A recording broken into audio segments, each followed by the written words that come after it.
I'm Sarah from You Floral, and today I'm going to show you guys how to make a centerpiece using a mason jar. So the first thing we need to do is gather supplies. Obviously we need our mason jar and we need snips. We have a selection of flowers here today that I have already unpacked and prepped. Make sure you watch my YouTube video on prepping flowers so that you know what you need to do before you start arranging. Today I've got Novia roses, white Statice, hypericum, mini carnations, Ranunculus, and for greenery, I've got here baby blue, I've got some silver dollar, and I've got some Parvifolia. So the first thing we're going to do is green out our centerpiece. What that means is start grabbing your greenery and fill up the mason jar. This greenery is way too tall for this mason jar. So a good way to tell how tall you want to make it without committing to the cut, you can put your mason jar to the edge of the table, hold up your greenery next to it, and just kind of visualize if you were to raise it up or down, where it kind of sit within that mason jar. Taking your snips, you just cut it to the desired height and stick it in. With any greenery or flower, you never want to have stems below the water level. That's what causes bacteria to grow and what will make your flowers perish sooner. So I'm just going to pull off these little stems here and I'm going to cut it down here. This baby blue is quite top heavy, so it's kind of fallen over here, but I think by the time we add the other greenery, it'll be okay. If not, we can always just cut it shorter. This one here is the Parvifolia. Same thing, remove all the leaves below the waterline and we'll just stick it in there.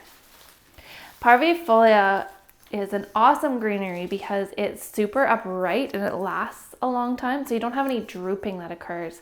It comes sort of as a branch here, so you have to use your snips to cut it into more manageable pieces. I make my centerpieces after I make my bouquets because that way if I have little pieces that are left over from my bouquets, I can find a use for them. I also want to make my bouquets first because the last thing I want is to have my bridal bouquet up next and I have no more ranunculus left. So taking my silver dollar is also sort of a branching greenery. So same thing, you're going to need to cut it into more manageable size pieces. This piece here, I think I can cut into two.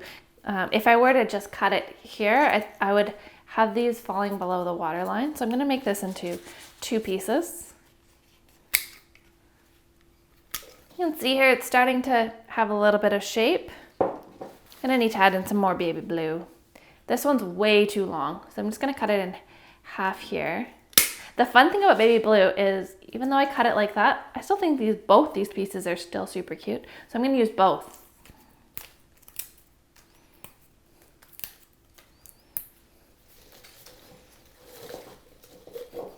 I think that's a little too overpowering with all three, so I'll save this one for my other bouquet there. Okay, I think that's good for greenery. Now I'm going to start adding in my flowers. So let's start here with our biggest flowers first. So in this case, that's going to be these roses. These stems are much too long, so I'm just going to cut them down here. Oh. It's always better to cut them a little long rather than a little short, so just test out what you think is going to work. We don't want them to be the same height. Height adds visual variety. So I'm just going to make this one a little bit shorter here. I'm going to add in some Statice. One stem of Statice has quite a few different branches and I don't want all of this together at once. It's going to be too overpowering. So I'm just going to cut it down a bit to be more reasonable sized.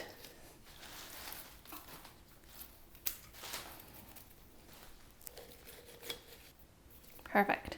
I think I'm going to add a third rose in there. The two just really isn't working for me. I'm going to try and make this one a different height. So I think that's a little too tall. There you go. I like that. And And let's add in some texture now. So I've got these hypericum berries.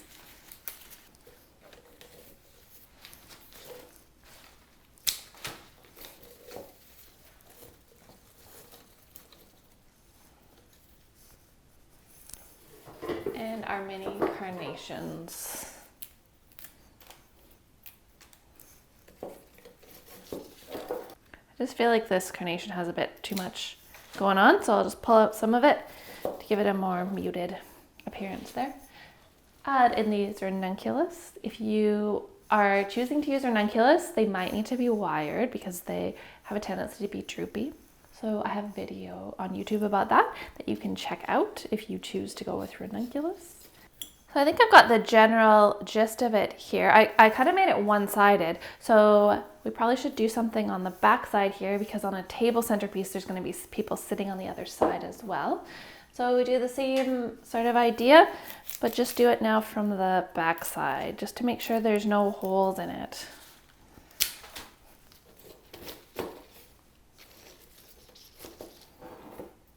I think I need something kind of right here. The Ranunculus would probably be good for there. Don't forget that flowers are a live product, so they need water in them. So I would fill the container full of water first and then start arranging. So now you can kind of take a peek at it, see, does it meet kind of what you're looking for? If some things are like a little too rangy for you, like maybe this one here, you don't need to take it out. You can just take your pruners and just give it a bit of a haircut so that it looks a bit more manageable here. I think I like that. There's no holes in it. It's got the differing heights. It's got some texture flowers. It's got some larger flowers.